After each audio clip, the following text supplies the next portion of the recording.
Hello, hello, hello. This is a quick little review on this RCBS bench primer. I think I'm in love. I'd love to be able to show you the beautiful box it came in, but Midway decided they'd save some money and just stuck a label on it, which I mean, it arrived here better than most things from Midway do, so what the hell, right? It's Automatic Priming Tool, RCBS.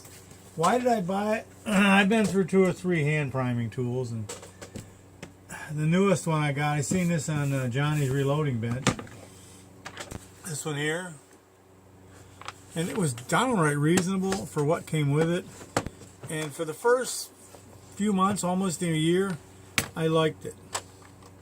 And now it's more of a pain in the ass than it's worth, because you spend 2/3 of your time fighting with the damn thing. You get a primer, they don't ride in there straight, they get twisted. And I've tried every adjustment on the thing, it doesn't seem to help.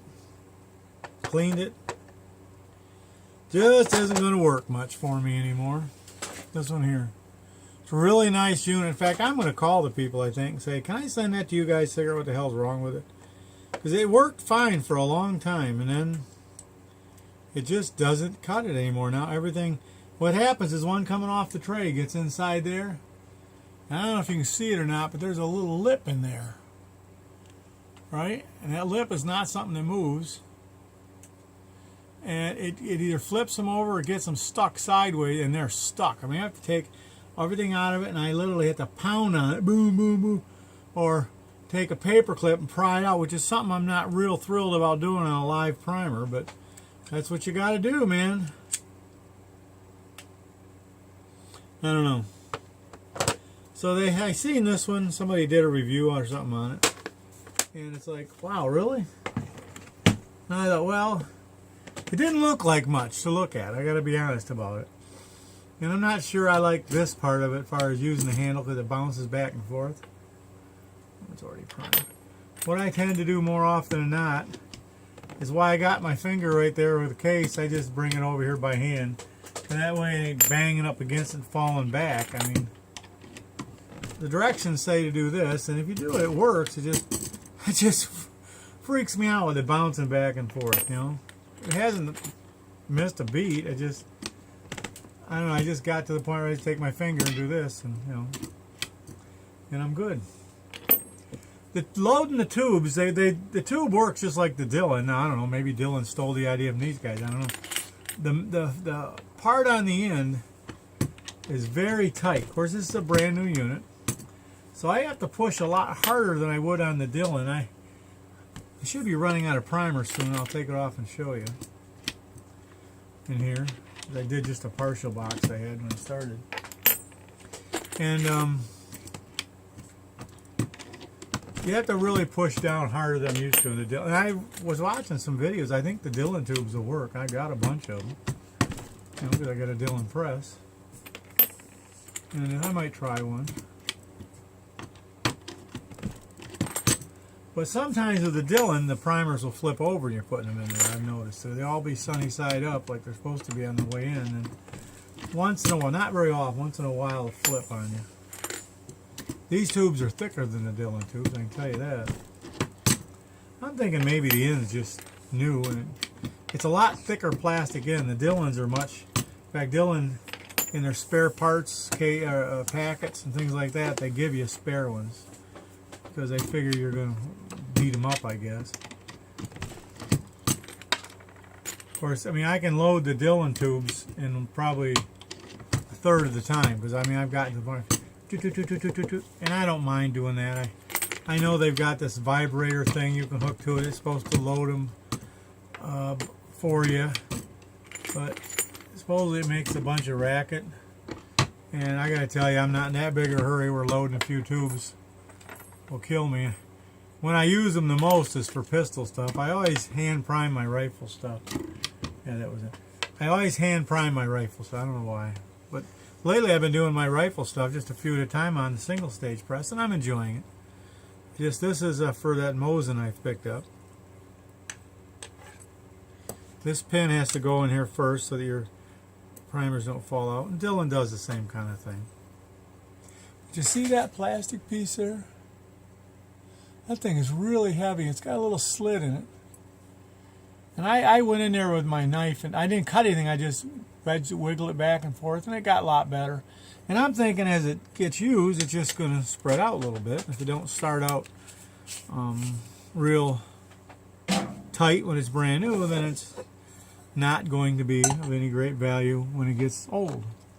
Not like me, not a whole lot of value, and I'm old parts. I'm using my Dylan tray, don't tell anybody.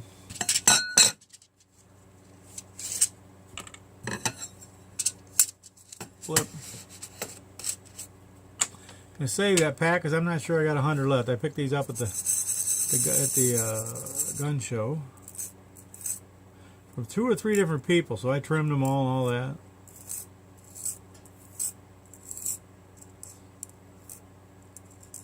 This gun shoots good. I picked up some factory ammo before I had any brass for it. I've shot, I don't know, about 10 or 12 rounds out of it. I shot some today. Picked up some targets at the gun show too. And find if you shake that a little bit, they separate. Anyways, where can I do this where you guys can see it? And move the camera. There we go. You know, I look at my ugly face. I don't want to look at my ugly face. But see, all I had to do is just gently push with the Dylan. This one I got to push down hard, but they don't flip or nothing. I would just guess I was worried about hurting the thing, but I probably primed 300 or 400 cases with it and haven't any problem yet. I kid you not, I ordered some replacement pieces of this for it on Amazon for like $5. It was an add-on item. And Amazon shipped that thing in a box. You're not going to believe this. I kid you. It was like over a foot long, this wide, full of packing, had this in it right here. This was in the whole bag, whole box. Somebody at Amazon must hate them, because they probably spent more for the shipping on that than I paid for the product. So it's, I don't know. I bought this from Midway, but the pieces, the shipping would have been too much for Midway. I just can't pay that. In fact, I ordered a lab radar today. Been wanting one for a long time, and I finally seen them. They were down to $4.99. Said it was on sale, but I checked out Midway. They were $4.99. There was a great big banner up there that said, "Hey, free shipping, orders over $49." Oh, I'm in. So I looked at that and details. I'd gotten burned by them before, so I went and looked at the details, and it's $49.95 of regular price stuff. So yeah, we'll give you a deal, but then we're gonna jip you out of the shipping thing. And so I went and looked somewhere else, and I found it. This place right here, and they charge flat rate of shipping of $7.95, and it was everything you ordered. I bought the case for it and the stand and all that. So when I got done, it was $600. But it was. Can you guys see the URL there? If you do a Google search, you'll find. That's how I did. But it's $4.99 until December 9th, and this is December 5th. Right now, 2018. Yeah, $9.95 flat rate shipping. Excuse me. Okay. I don't know. I hope I like it. I got a magneto and I got the optical one. The magneto one works good as long as you got the right contour on your barrel and you got to put it on. And this one I've been wanting one ever since I seen they come out a while ago. I don't know if I'll sell. I probably won't sell. I don't sell anything, the magneto or nothing. But you couldn't use that with handguns. So I'll be able to use this with handguns if I want. When I worked up that load for the 9mm, it shot pretty good. I didn't even do any rest shooting with it to check the load. I was just, I was hitting steel and I was happy. I was just having a ball with the suppressor, so I probably should work up that load again. I want to take another whack at those. In fact, I ordered that 133 grain smooth bullet that Old Lead Taco, I think, was doing with it. God, I ordered that. The mold for that 600 grain bullet for the 458 SOCOM. I got that upper, and I picked up a bolt carrier group for it. I'm just waiting for the mold, man. I'll be out there. It'll be 20 below, and I'll be out there casting lead. But, you know, it's because I'm an idiot. But I'll do it because I'm an idiot, and I love it. Kind of looking forward to that one. And I haven't got my loads worked up for the grain. I got more loaded. I got my thing to check the length on, and I found another batch of 500 bullets, so I got to start with another bullet. But they're out of ways, but that's what it should be with mine for the chamber. And I shot a few, and they were a little more accurate than the other ones. It's been too damn cold to sit out there and bench rest shoot. I don't know if I'll do that with this gun or not. I picked up a mold. It was a Lee mold. I couldn't find one. MOE was the same weight and everything, so I broke down. It's only a 2 cavity. It teaches you patience. But not a bad looking bullet, right? And how do you complain about $25 for a mold? So I got them all there, and I was looking also. I've got a 200 grain bullet that I use for subsonics in the in a 7.62 by 39. It doesn't run the action. It's just I use it in a bolt gun. And the problem you get with these when you're done, they won't go in all the way. You have to take a screw and push it the rest of the way. I do the same thing with the Dillon. I use a Allen wrench over there. But that one, there's a load in it for a 198 grain bullet, and it's big enough to do it. So I'm going to try loading it, see what happens. I don't think 2 grains is going to make a big difference. And I just want to do a little review. I like this thing. I mean, it was like $80 or something. RCBS Automatic Priming Tool. Put it on a little board. I've got 2 holes drilled through my desk here, and I just put a bolt on it and take it on and off in no time at all. I really like this because I like feeling that primer going, you know. I like it. And I just wanted to tell everybody I like it. You guys probably all got them or whatever, but the hand primers were convenient. Again, I like this thing, but it's got some issues, and I'm just tired of fighting with it. I would have less than half of these done by now, and I would have had to have torn the damn thing apart twice. You know what? I do this reloading and stuff to calm my nerves, make me feel good, take the stress away, and it does. I don't need that kind of crap. This is simple. I can see what's going on. I like that. And if one ever went off, which I don't see why they would, it would be going up away from me. I mean, I always wear my glasses, but because I'm a glasses kind of guy, you know. So I mean, I think that was a pretty good deal, and it's simple enough. I think it'll last for. I know RCBS. If it don't, if you have a part problem, they'll take care of you. RCBS makes good stuff.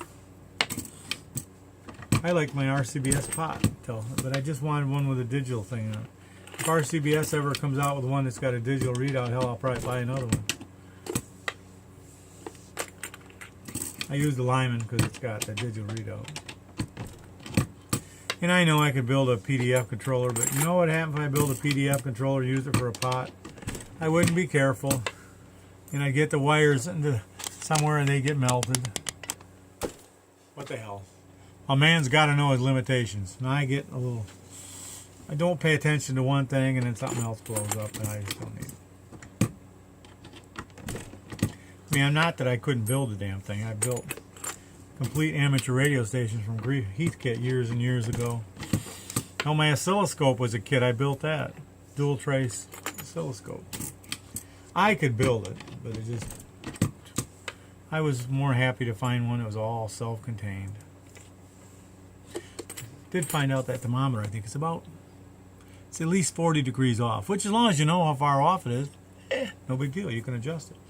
How do I know that, you say? Well, because I went out there and I plugged it in to do the casting of these little bullets, and it said it was 76 degrees out there, but every other thermometer said, this is before it started heating up. It's 76, right? Except for every other thermometer said it was in the 30s. That's a discrepancy, which melting lead, again, I always wondered why I had to be hotter with that one than my other one. But I thought, well, maybe the lead thermometer wasn't accurate. I used to just use a thermometer stuck. I just think it's off a little bit. I feel better knowing that, because I used to run it about on the display about 740 to 760 to get good fill out. I'm thinking, wow, this could be cooking off my tin, but no, it's just off a little. That's all. So as long as you know what's going on, you can take care of it. See how nice and easy this is? I haven't had one problem in the whole gizmo.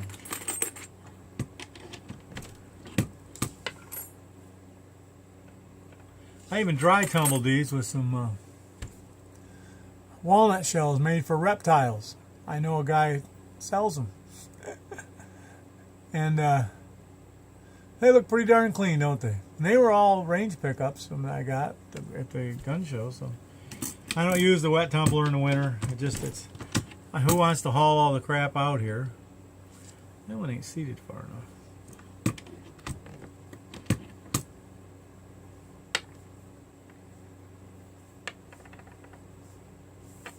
And so anyways, there we are, having fun. Can't wait to work with that 458 sword coming. In fact, they had a sale. I got another lower coming, so I'll be able to, instead of keep swapping them all the time. It was like $129 with free shipping. Yeah, I got to pay the $25 FFL fee when it comes in. But it's a complete lower. It's a lower. It's got the, it's everything. You're ready to slap something on top and bang, right? I mean, I'm sure the trigger isn't great, but you don't have to be. I can always replace that later. It'd be a nice project. Here we go. If I don't do another video before then, everybody have a nice Merry Christmas. Oh, I've already gotten my Christmas gift. I weighed myself Sunday, 299.4, so I got under 300 pounds. Yay. And I went to see the doctor, and he calls in the tests before I go see him, so they did all the regular tests they do, not just one I do here. I am officially no longer a diabetic. I beat that. Yay. Thank the Lord. So I have reason to celebrate this year. I'm a happy man. Merry Christmas to everybody.